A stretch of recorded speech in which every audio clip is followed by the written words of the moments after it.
Welcome to Women at Halftime podcast, but not just for women, for you men too. If you're at mid-career or the halftime of life, our inspirational topics are not only fun, but also meant to help you maximize and write your next chapter. Right here with me, Deborah Johnson. Well, hello, everyone. I'm so excited to be here today with a wonderful guest. I'm really excited to have Mary Crafts here in her bright colors. If you are watching video, and if you're not, you can just imagine how bright she is and how what a personality she is. She has an amazing background. She has a new book, but we're going to talk about a little bit of her journey and what she has decided to do at this point in her life. And as I speak mainly for those, my emphasis is for those who are on mid-career, halftime of life, even though it's far stretching of the principles are applicable for most anyone. But for so many, I see so many not using their skills, their resources, their experience, and Mary's using it all. So that's really fun. Thank you for being with us, Mary. Deborah, my pleasure. I'm so excited to be here. When you reached out to me to be on my podcast and you introduced me to your book, The Summit, just the title, of course, I was immediately drawn to because that ended up being, part of my title on my book, which is Unbounded, From Sorrow to Summit. And that idea that there are summits in our lives that we either walk away from or we embrace and absolutely create this greatness. And I knew you understood when I saw the title of your book. Yeah. Oh, well, I appreciate the support for that and just how that interview was so much fun. I mean, you're just a fun person. And so I'd love you to give a little bit of your background. And I mean, you've climbed Kilimanjaro? Kilimanjaro, yes. Okay. That was my summit. I climbed many mountains to be able to summit Kilimanjaro, but I accomplished my goal, which was to do it before my 66th birthday.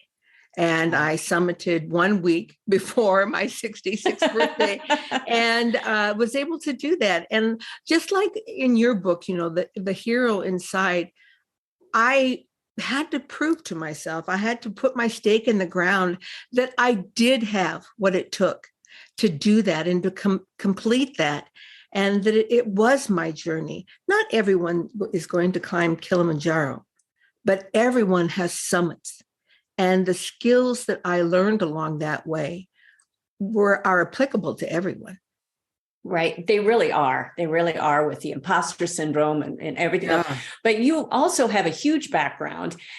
You started a catering company, a full. So why don't you explain what you did? Yeah, a little bit. I didn't really ever plan on having a career. Growing up, I was going to be just like my mom, going to be a stay-at-home mom, have 5 children, blah, blah, blah, do those kind of things. And life took me a different direction. Thank heavens. If I had really done what I thought I was going to do, I would have been just that stay-at-home, not just, because I certainly have tremendous admiration for those women that have chosen that path and are able to have that path.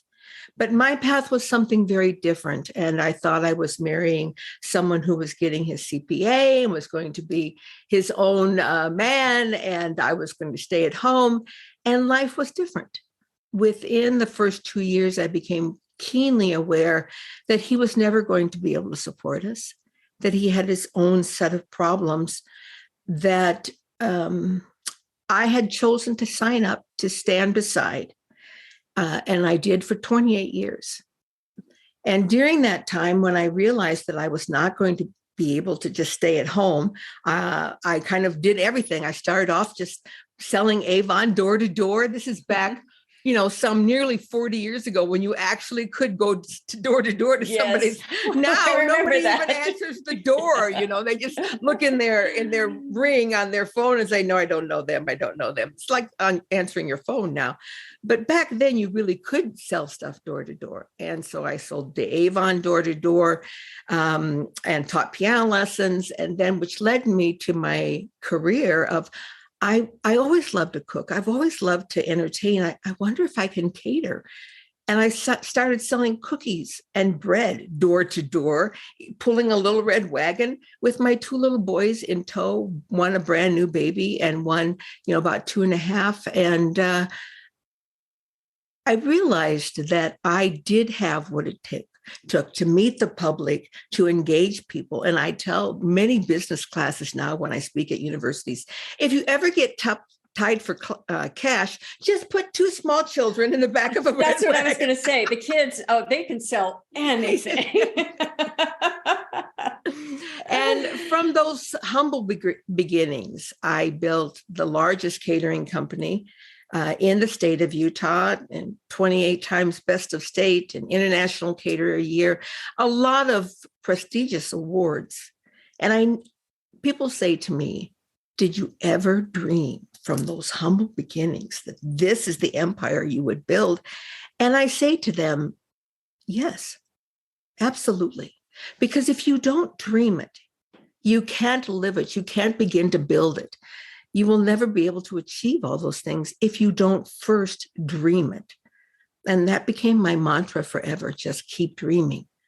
And to that point, now I'm 69 and I'm still dreaming, still have many things yet out in front of me. Yeah. And you look amazing, just amazing. So amazing. Well, let's talk about your journey then, because basically you have handed off your business, if I'm correct, to your kids and they're handling it. And you spend a lot of time in donating and being able to give. I mean, you've done so much giving, and but you've been freed up at this point in your life to be able to do that. And what a thrill and what a joy it is for that. And well, let's talk about a little bit, because your book says Unbounded, from sorrow to summit. And so there's a little statement here. The healing starts when the hiding stops. So how did you discover some of these issues in your life? Certainly, and I was married to someone that created the circumstance for me to discover the talents inside of me and the strength inside of me.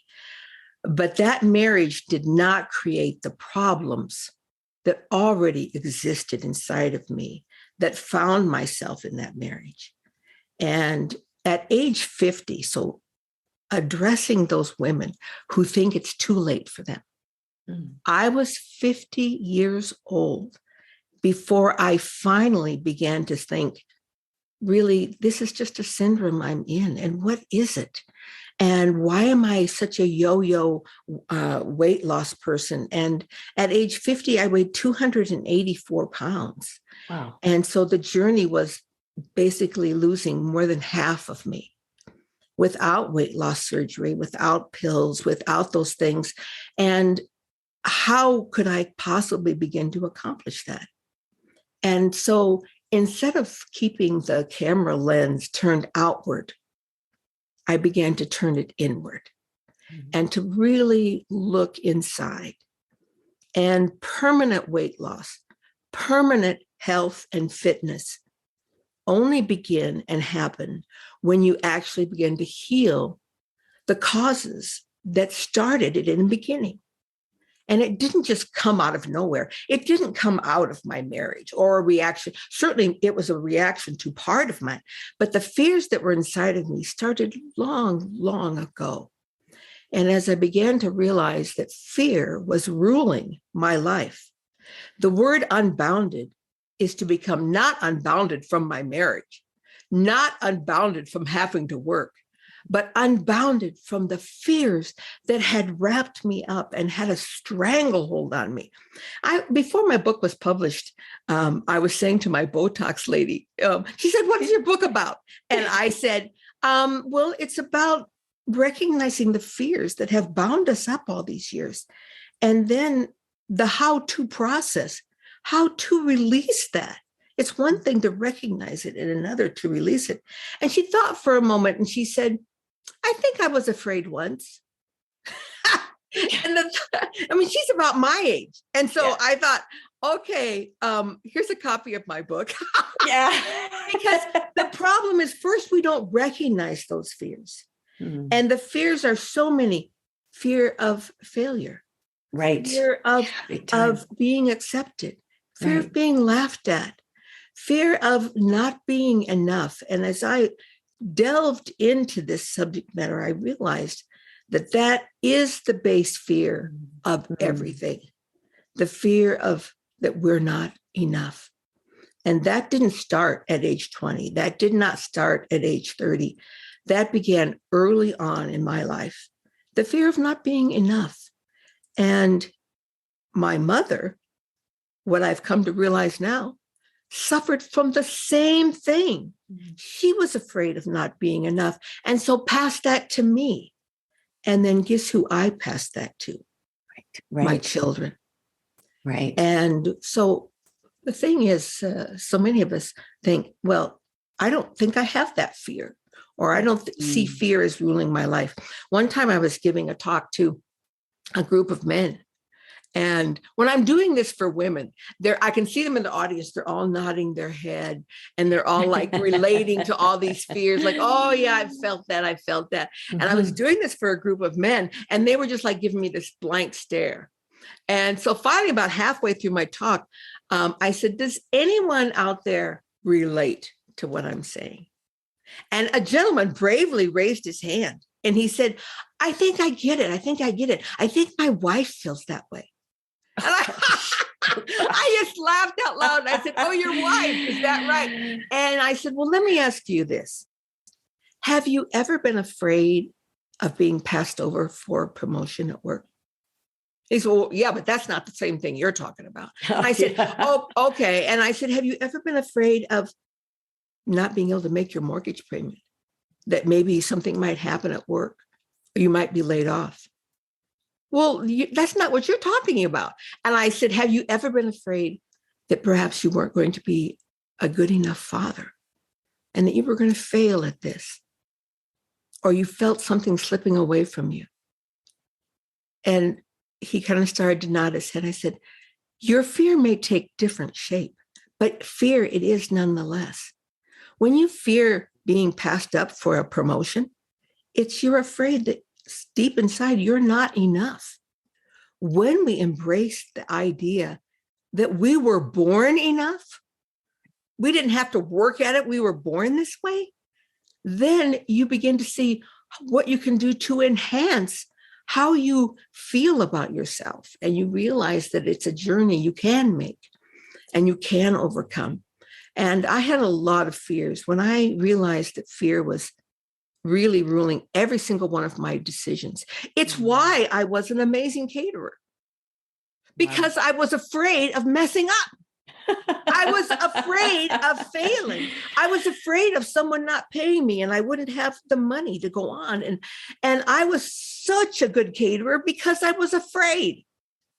And when I finally woke up to that fact and began to make the shift down the passageway from living a fear-based life to a love-based life, I began to see the difference.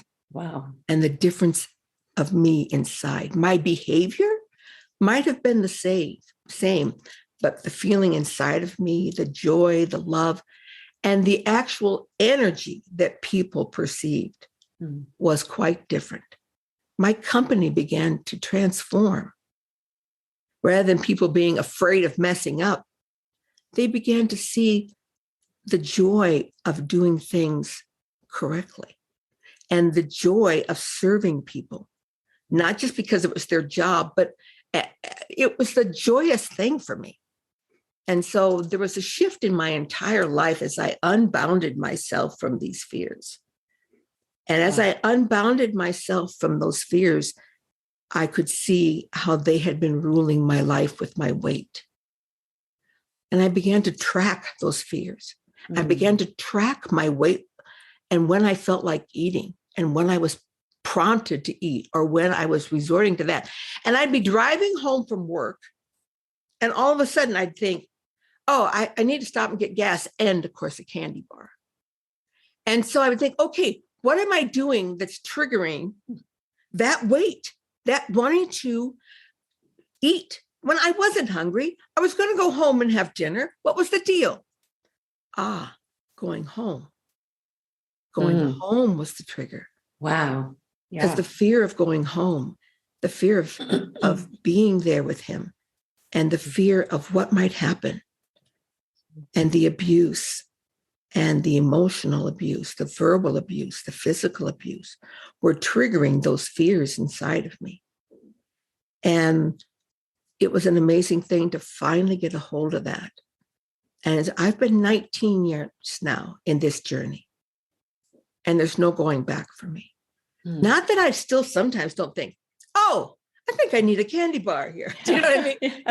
But now I can go like, oh, I thought I needed a candy bar. What am I afraid of? What am I thinking about? What am I doing? Oh, you're thinking about tomorrow.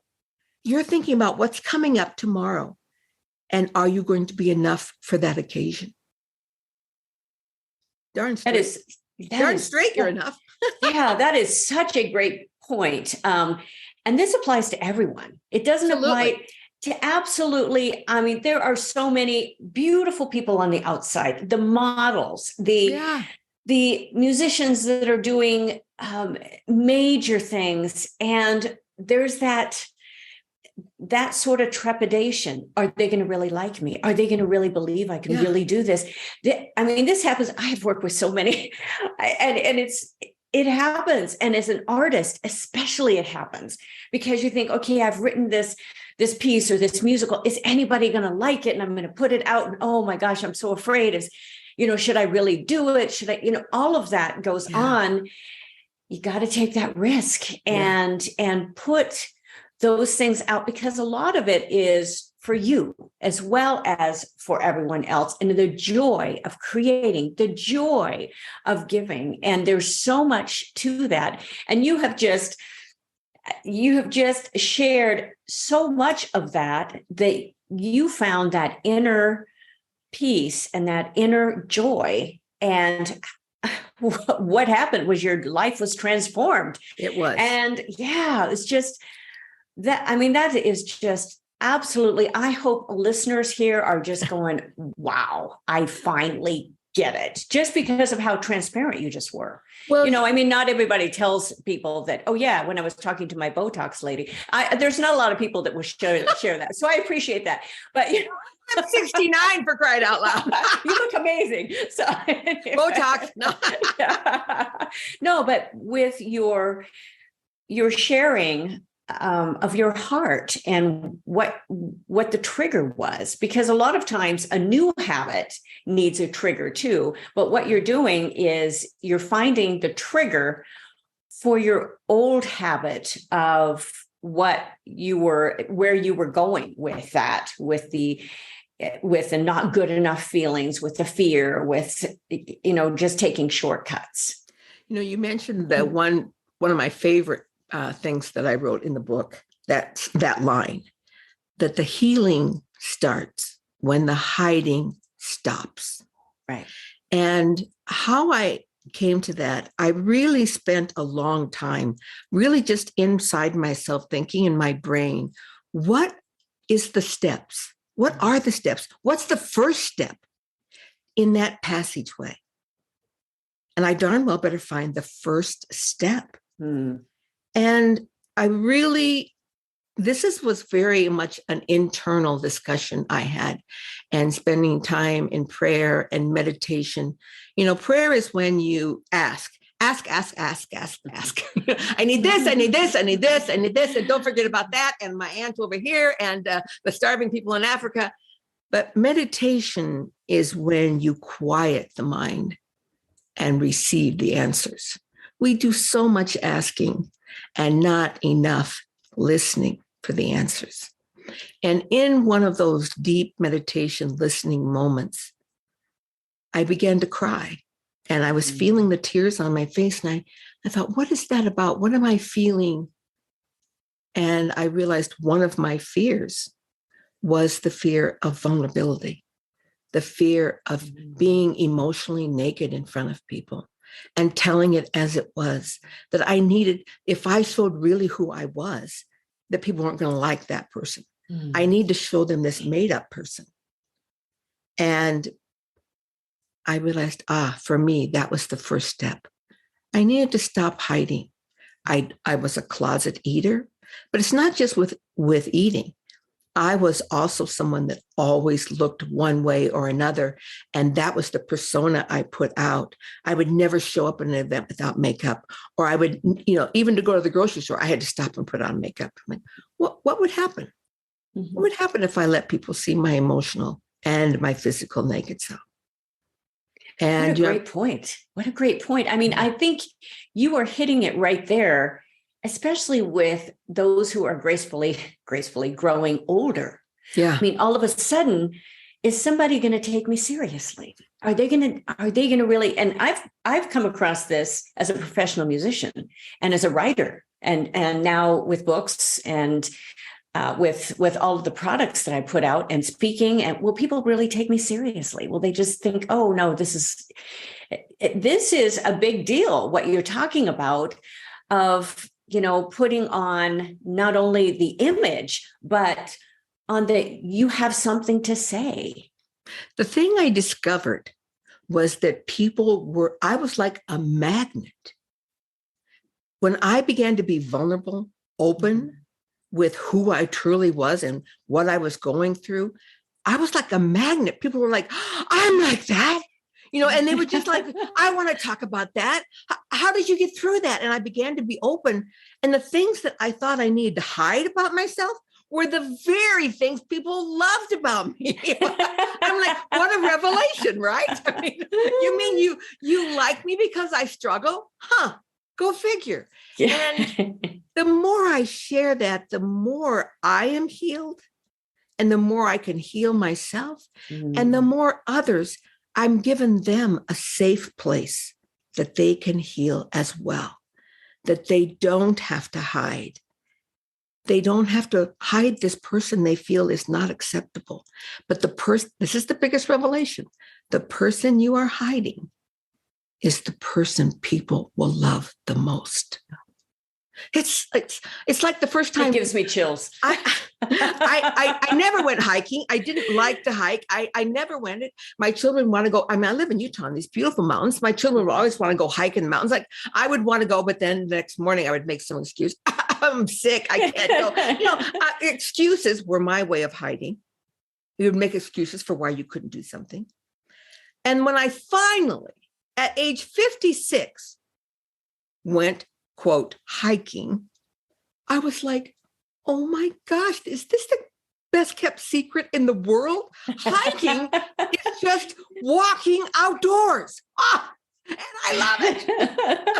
And I loved it so much that it led me to hike mountains and to summits and go to Machu Picchu and hike that and different things that I was able to do. And then finally to summit Kilimanjaro and face every single fear I thought I had overcome again on that mountain. And it, for me, was the culmination of a long journey. But the one thing I brought home with me from Kilimanjaro, well, there were many things, but the biggest thing was that was not the last summit in my life. Yeah. We have so many beautiful summits in our lives, and that the struggle, so many times people equate struggle with failure. But the struggle is the gift. And when we struggle for something, and the process of getting through that is the greatest gift. And I wouldn't want to live a life where there weren't any more struggles, where I was just like, okay, this is it. I hope you like this person because this is it for the rest of your life. And I plan on living to 105. So I have a lot of years yet. Yes. And I want to live those years believing I don't know what the struggles will be. They may not be the struggles I've had in the past. Maybe they will involve illness. Maybe they will involve death of someone. Maybe they will involve, all this money I thought I've saved now is worth nothing with inflation. I don't know what those struggles are. But I do know, because of these past struggles, that I have the abilities inside of me to deal with them. And that is the gift of struggle, confidence, resilience. And I look back at that when I was first married. I am so grateful. I'm so grateful for that marriage. I truly am. I am the woman I am today because of that. Mm-hmm. I am confident. I had a beautiful career. I am well known in the community. And now I get to share not just good food. I share a light. People turn to me to ask me to speak because they want to know about the things I have learned from what? Not from my success, but from my struggle. And that then you can achieve things you never dreamed you could.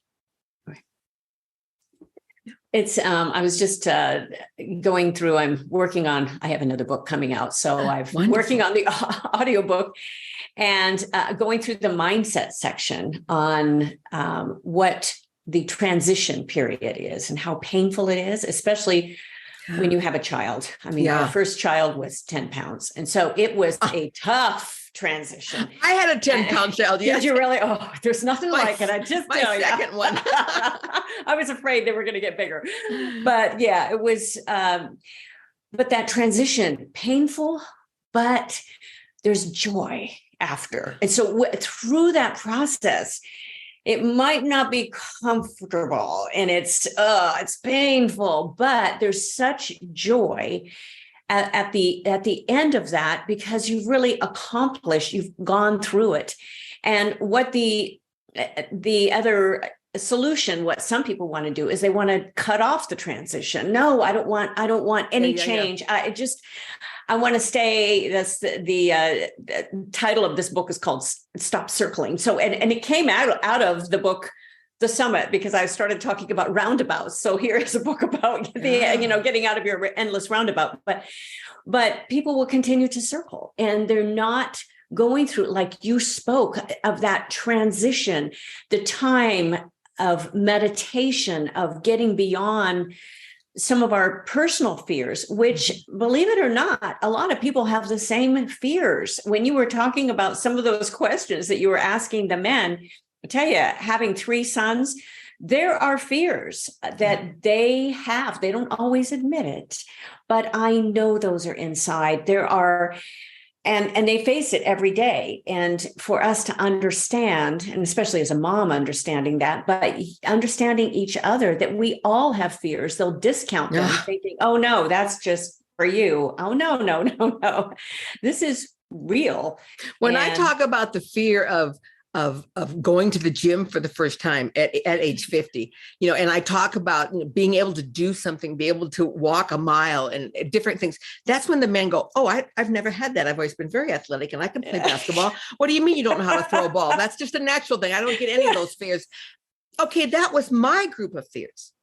Yes. But when we wake up to that, we all have this fear. Yes. That was the plan. The plan was that we come into life and that we struggle and that we get things that we're afraid of and that we overcome them. But you can't overcome them until you admit them and you understand them and you see them. And then you can begin to move past them. But that's why vulnerability is so important. That's why that first step of hiding is so important, because that's when we see, we are so much more alike than we are different. Then we can stop the separateness. This vulnerability and this being able to stop hiding, in my opinion, is one of the key steps we need in our country and in our world. We need to start realizing we are way more alike than we are different. We need to stop seeing what's wrong with the other person. I tell many people who come up to me afterwards and say, oh, I wish I was like, and I so much want to do this. And you have been such a great man. I'm like, I stop them. Mm-hmm. And I say this, what you see in me is in you. Yes. Or you wouldn't see it in me. Yes. Yes. It's already there. But the reverse is also true. If you see something in someone that you are like disgusted by and disdained by. The reason you see that is what? Yep. Because it's in you as well. And people don't want to hear that part. They love to hear that all the beauty's inside of them. But when we say, I'm feeling that about that person because that exists in me.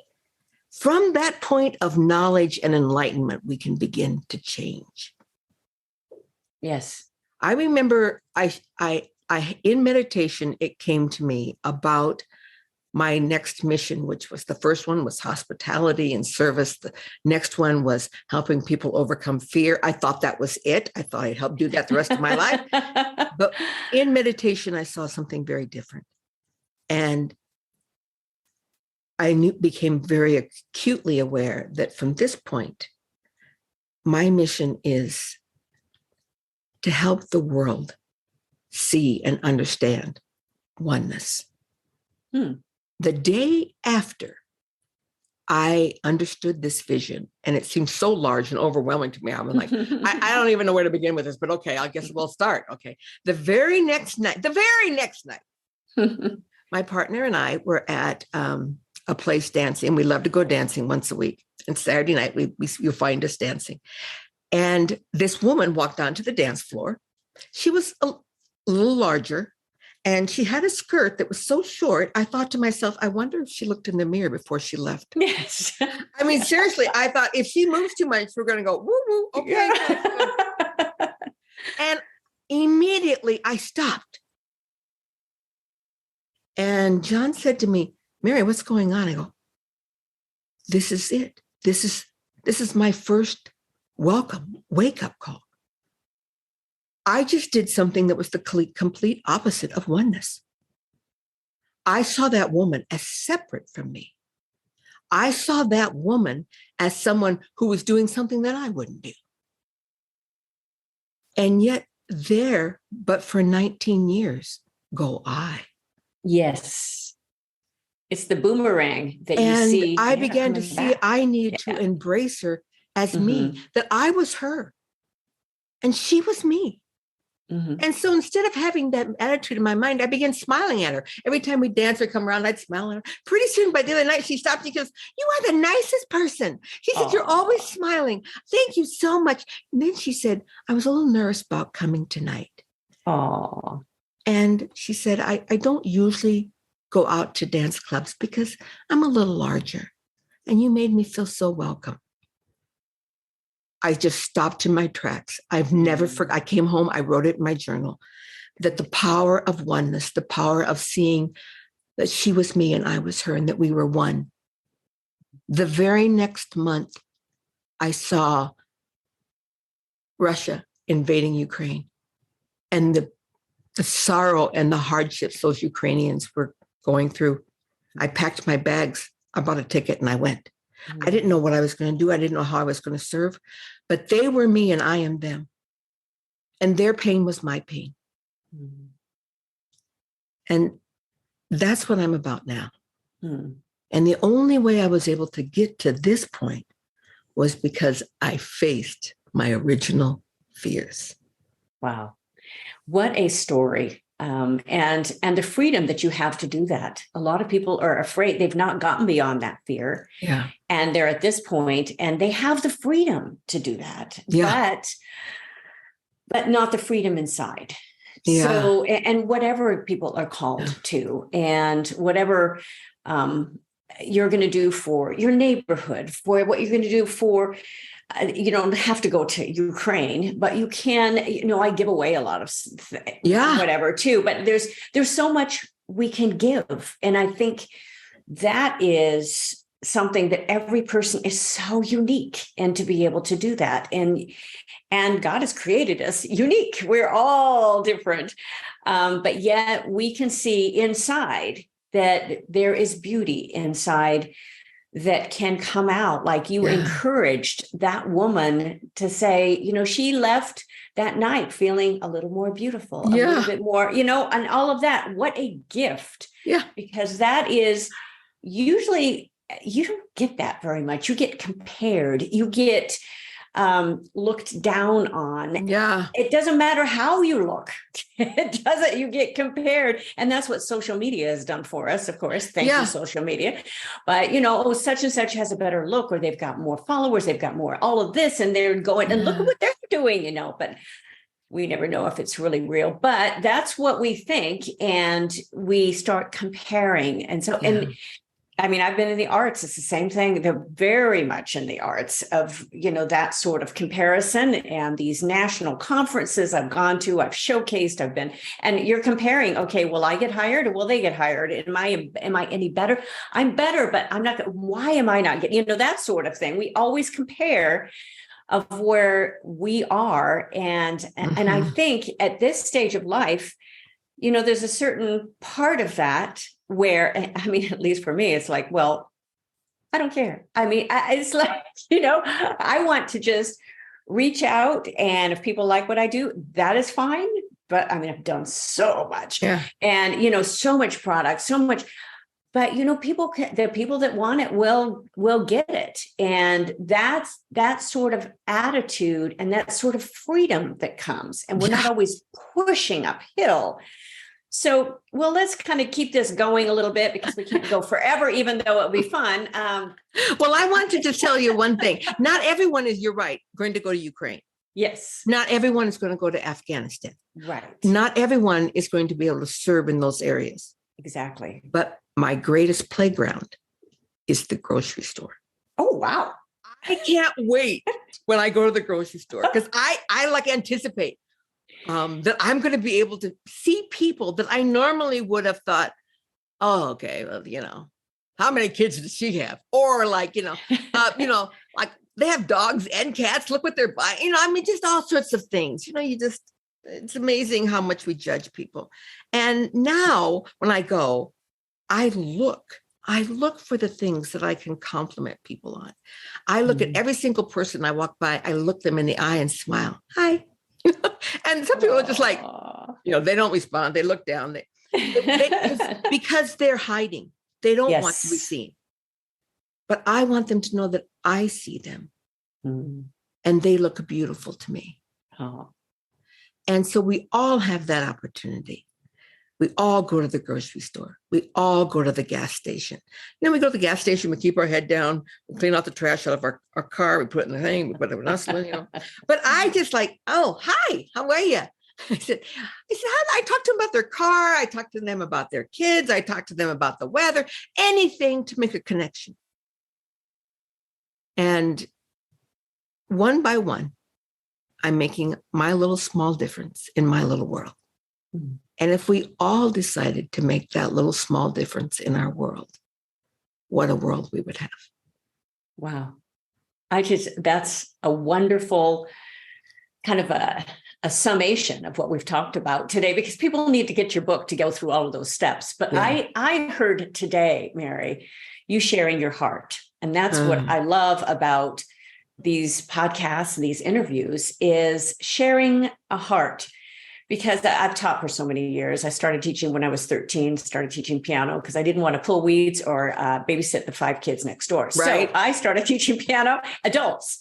And I found through the years, I've gotten tons of awards in speaking and teaching, but that it's caught more than taught. You've got to develop the love, and it's so much of that heart that is caught. And so that, I feel, you portrayed today with some of your story, but also your heart, because that will hopefully will encourage more people than just hearing the steps to get unbounded. They need to just, buy your book for that. So, or listen to it, whatever you have available. It is, you can do it on Kindle, but I haven't done an audio yet.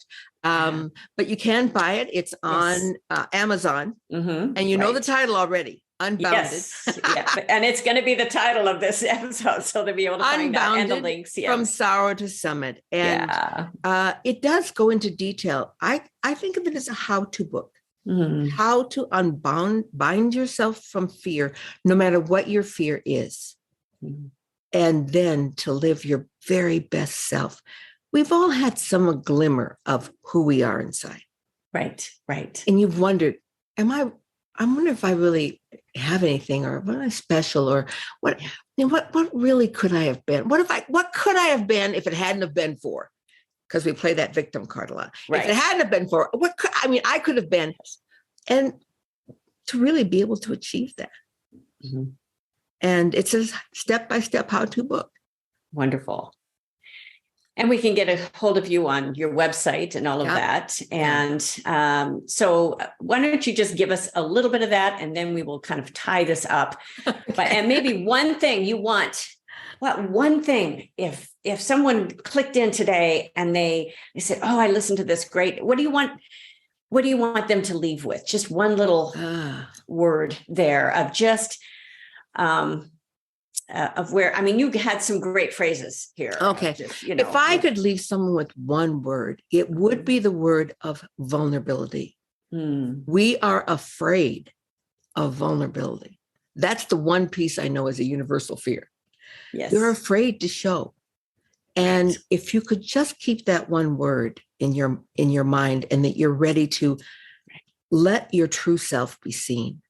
For 10 years, I had a Post-it note on my bathroom mirror that I read every morning, and it changed my life. And I had to replace it a couple of times. My cleaning lady messed it up, but it said this: what would I do today if I wasn't afraid? Oh. And I would stop and I would think about my day, what was coming. And I had to do this or that, or, go to some networking event. And I always seemed like an extrovert, but I was really an introvert. And I was so afraid of going into these meetings, not knowing anyone. What if nobody talked to me? What if everyone was dressed different than me? What if they laughed at me? Or what if I stood alone by myself through the entire thing? I mean, just all sorts of crazy things. And so I would look at that Post-it note in the morning. I'd think, what would I do today if I wasn't afraid? And then I would think, instead of driving around the block looking for a parking place 10 times, and then it being too late to go in, I'm going to park in the first place I find, and I'm going to walk right in and introduce myself to the first person. That's what I would do today if I wasn't afraid. And then I would do it. Perfect. And that Post-it note changed my life. Wow. That I decided I was willing to show myself. That's great. What I would leave with people. Wow.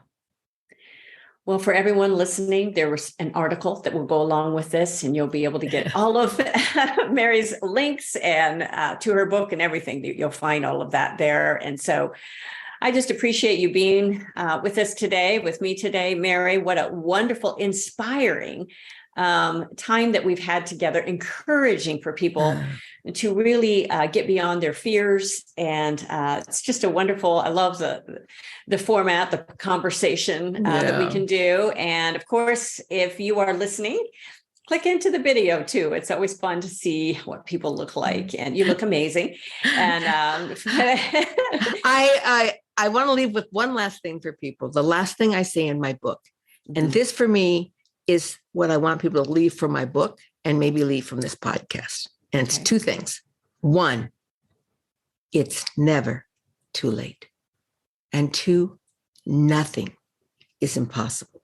Wonderful. If someone had said to me at age 50, at 284 pounds, that I was one day going to be 19% body fat, and that I was going to be the strongest woman at my gym, no matter how old they are, and that I was going to summit Kilimanjaro, I probably would have just simply wept, because I wouldn't have believed it. Wow. Wow. But now I ask people to stand toe to toe with me. Wow. And tell me that it's impossible, and it's too late for them. It's never too late. Never too late. I love that. It's never too late. Yeah. You're right. I mean, it really isn't. And we need to remind ourselves of that all the time, don't we? We do. Yeah. So even now, as I'm preparing another, summit of what I'm going to do for my next summit, I remind myself every day, it's never too late. It's never too late. Oh my gosh. Well, Mary, this has been a pleasure. For those, make sure that you are signed up for our weekly articles, and this will come out with them as well. Goalsforyourlife.com/newsletter. Again, I got to say this slowly. My husband says I always talk too fast. Goalsforyourlife.com/newsletter. And you can get a hold of me, of course, many ways as well, with our next podcast at womenathalftime.com, DeborahJohnsonSpeaker.com, DJ Works Music. There's a lot of material that we've got. And so I appreciate everyone staying with us today with this wonderful interview. And I look forward to being with you again next time. So bye for now. Thank you for joining us. It is because of our wonderful listeners like you that we keep going strong week after week. We'd love it if you'd share and follow us to not miss a single show, and even write a review. You can also find all of our articles, products, and links at womenathalftime.com.